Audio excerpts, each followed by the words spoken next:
The year is 1936. Justin is starting his freshman year. He is excited and nervous at the same time. Justin does not realize that something is watching him. When he enters the high school for the first time, the specter has two glowing pink eyes. Its smile contains malicious intent. When Justin opens his locker for the first time, he noticed a single piece of paper on the top shelf. It said this: "My name is Leslie. Welcome. I will be seeing you around." Justin figured someone was playing a prank on him, but for the life of him, he couldn't figure out who. The handwriting was definitely written by a female, but who? He decided to put it out of his mind. All day he felt like something was watching him. It was an unnerving feeling, to say the least. Even worse, he felt like he was being watched from above. It was not an oppressive feeling. It was something different. Almost kindred.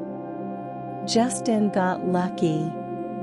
He had secured a job at the high school doing janitorial work after school. It is the height of the Great Depression, and every penny is important.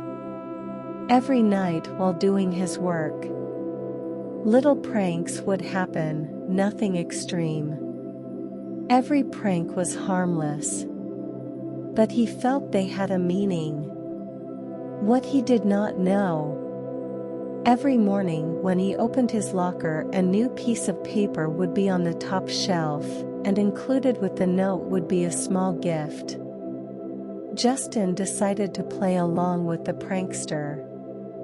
He started leaving a note as well, and to his surprise his note would be gone each morning.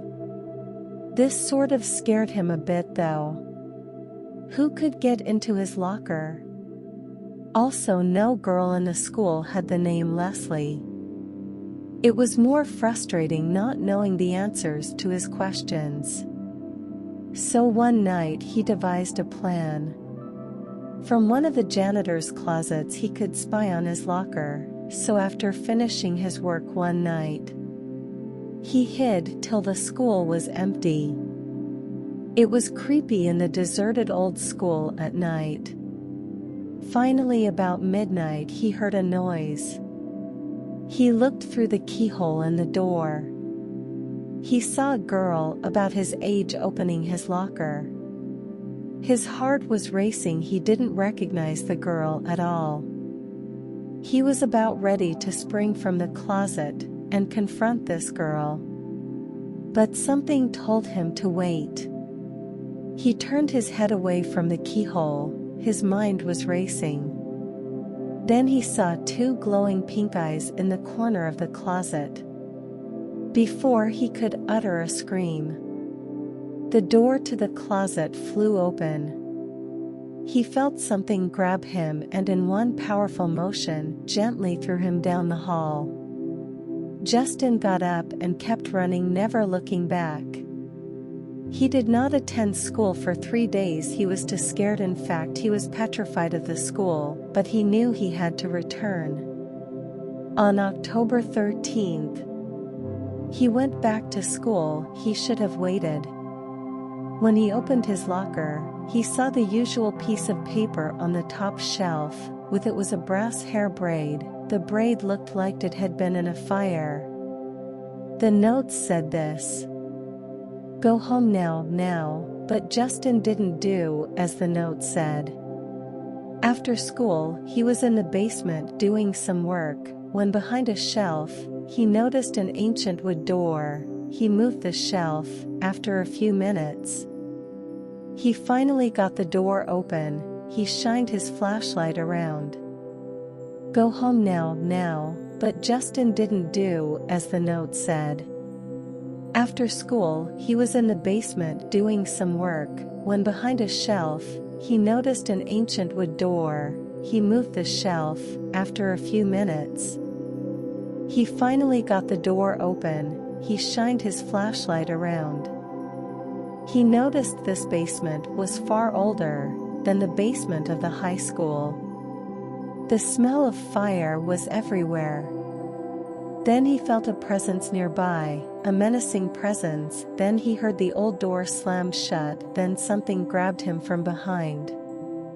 It was so powerful it threw him against the wall like a rag doll. A couple of hours later, Justin finally woke up some feet away. He could see the large form of a specter, its two pink eyes glowing. The specter turned and headed for the door, hissing the whole way. Justin heard the door creak open, then shut. Justin tried yelling for help, but he knew this was a futile effort on his part. He felt his fate was sealed. He was chained to the wall. Nobody would ever find him here. Then he heard loud noises. Then he smelled smoke. He closed his eyes and said a small prayer. The smoke was invading the old basement. Then he started to pass out.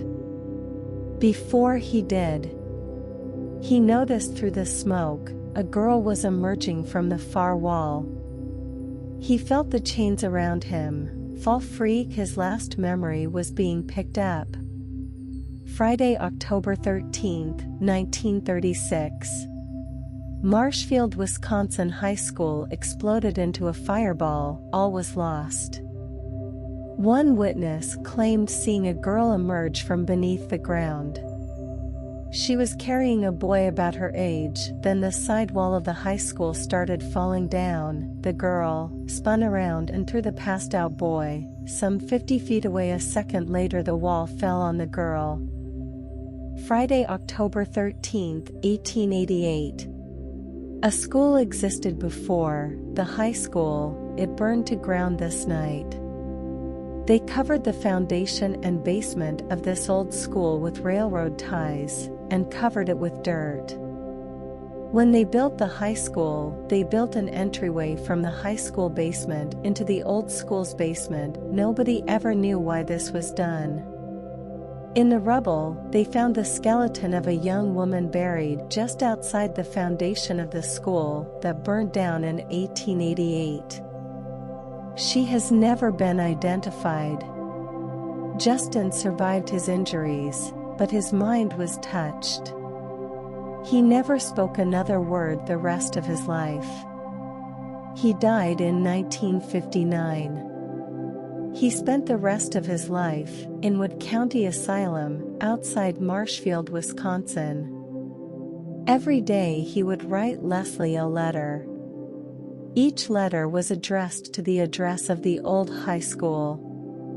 In 1961, a new church was built where the old high school.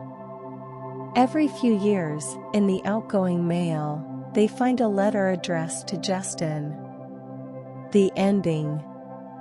Thanks for watching story. Please subscribe our channel and more stories. Thank you.